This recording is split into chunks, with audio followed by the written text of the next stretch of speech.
Another trading week has begun, and with it another warning to Greece that time is running out. But could this be a defining week for the Greek crisis?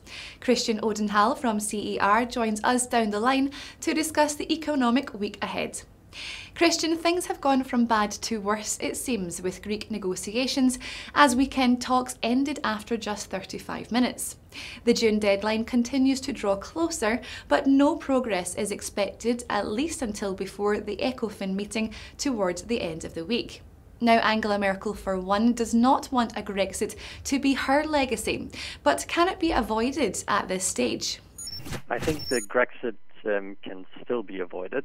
As you rightly said, Merkel really does not want Greece to exit. She has a much more political and broader focus on the Eurozone and the EU as a whole. And she really wants to prevent it. Of course, there are splits or divisions within the German government of what is the right course of action, but in the end it will be her call. And her position within Germany and within her party is strong enough, so if she wants to, she can push that through parliament as well. Now, the differences between Greece and the creditors are, of course, still sizable on pension cuts and on the value-added tax reform. But I guess it would be hard to justify to all sides politically if they let the whole negotiation break down over this gap, which is roughly 2 billion euros. And if there is a deal, is that a long-term solution, or could the Grexit debate come back? The risk of a Greek exit can still come back. I think that the deal that we are going to see until 30th of June, when it's really a hard deadline because of the IMF repayments, probably at this point the deal will not be this kind of comprehensive once and for all agreement between Greece and the creditors, but probably somewhat of a stepwise process, so that some reform against some disbursement of funds, and that will probably continue. The plans of the creditors for Greece in terms of the fiscal adjustment are still very harsh. So this fiscal adjustment will probably weaken the Greek economy further, which makes all those projections that they have made for Greece economic growth and the fiscal surplus probably outdated by the end of the year. So we will still be seeing the problem of a funding gap, the problem of further fiscal adjustments, maybe reform efforts not playing out as they should. So it will not be a once and for all comprehensive solution.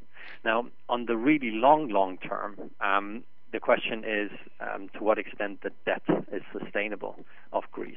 The funding of Greece might be secured at some point for this year and next, but the long-term debt sustainability is still in question.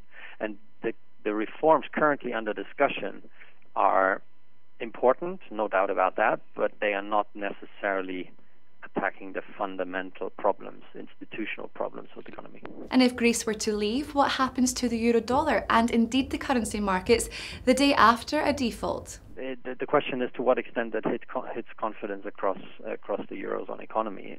With a deal, I could imagine that this is a positive for confidence in the Eurozone, for the economy, and hence also for the euro.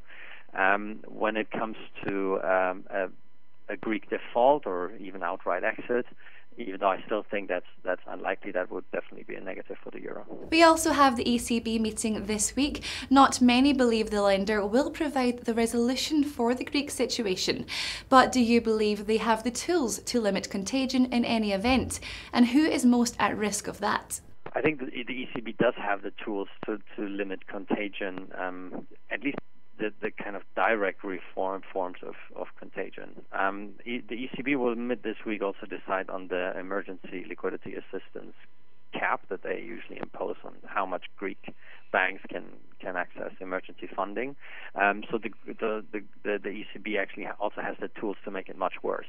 But there's to my mind no doubt that the ECB will support the negotiations, increase or even keep stable the emergency liquidity gap, and decide on capping that at a later stage when the deal really has broken down. But as I said, my feeling is still that there will be a deal until at least at the latest 30th of June. Christian, great to speak with you. Thank you for your time. Well, viewers, we will of course keep our eye on the Eurozone, the single currency and much more throughout the week, so please do keep clicking back to Dukascopy TV. Goodbye for now.